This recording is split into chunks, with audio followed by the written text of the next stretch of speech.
Hi, I'm Dave, founder of Halloween Year Round, and today we're talking about the new indie slasher movie Scream, the movie from the same team that brought you such classics as Terrifier 2, the upcoming Terrifier 3, as well as the new Screamboat movie, which I had the pleasure of seeing a brief teaser for before this movie started. So, it's directed by Michael Levy. For those of you who remember, he played the Exterminator in the first Terrifier movie. He's a producer on those.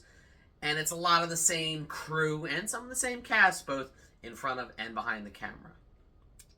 And much like Terrifier, Scream is a gross, disgusting, brutal, sadistic slasher with, gleeful killers that murder you in the most bloody, nuts, sickening ways possible. And I mean, I just love it. I eat up every second of it.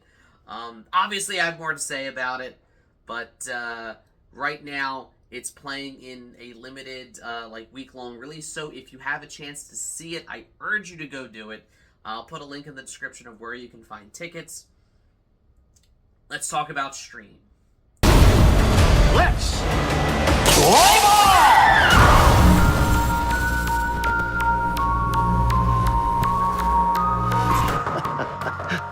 We hope you enjoy your stay here with us as much as we will. As far as, fight to the death in the interest of a game or sport subgenre goes, movies like 31, movies like Would You Rather, even something like The Hunger Games, this is kind of in that same vein, in that you have this hotel where it's all just a game. You have these players killing people, and it's all for the audience, and they're taking bets and all that fun stuff. There's a lot I like about this movie. There's some things I'm not crazy about, but we're not going to dwell too much on that. First and foremost, I think the cast is amazing, and that's kind of the point that Michael Levy was trying to do, was this is a horror movie made by horror fans for horror fans. And I mean, you've got Jeffrey Combs, Danielle Harris, Felissa Rose, Dee Wallace, David Howard Thornton. You've got Tim Curry doing his first movie in years. And a whole bunch of other people whose names I'm just not remembering off the top of my head. But to call this cast stacked would be an understatement. It's like a who's who of both kind of old classic and newer horror icons. And I just love that about it, and I love that it's just a celebration of the genre. I think, like with any independent production, it's scrappy, they're doing what they gotta do. It shows a little bit. I think that the first act maybe takes a little too long to get to the hotel. Some of the writing can be a bit awkward at times.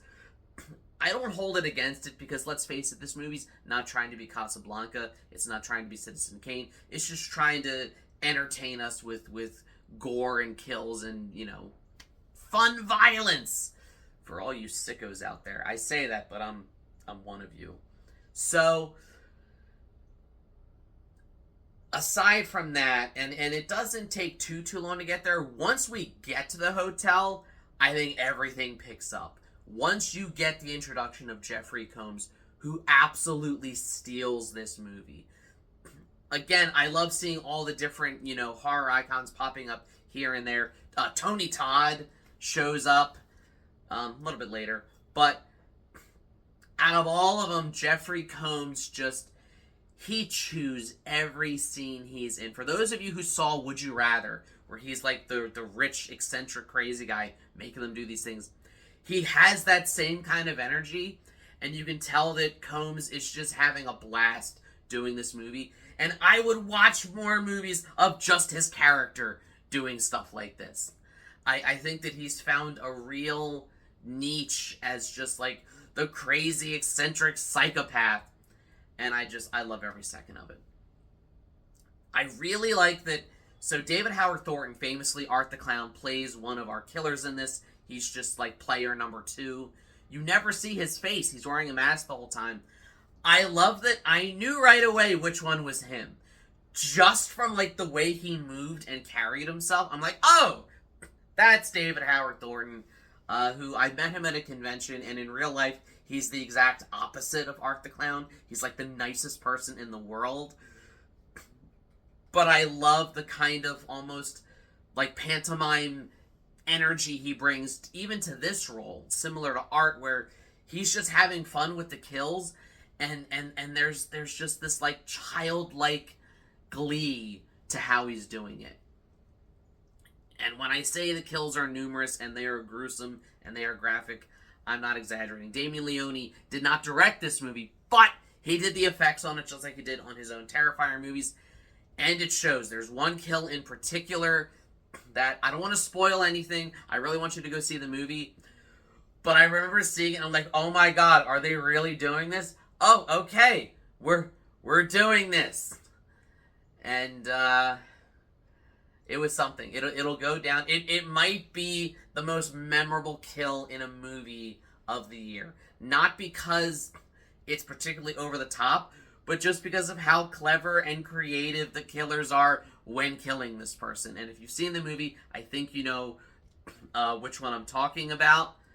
I think that you know it's only one kill. It may seem like 3 in a row, but it's actually only one kill. That's my little hint for those of you that saw it.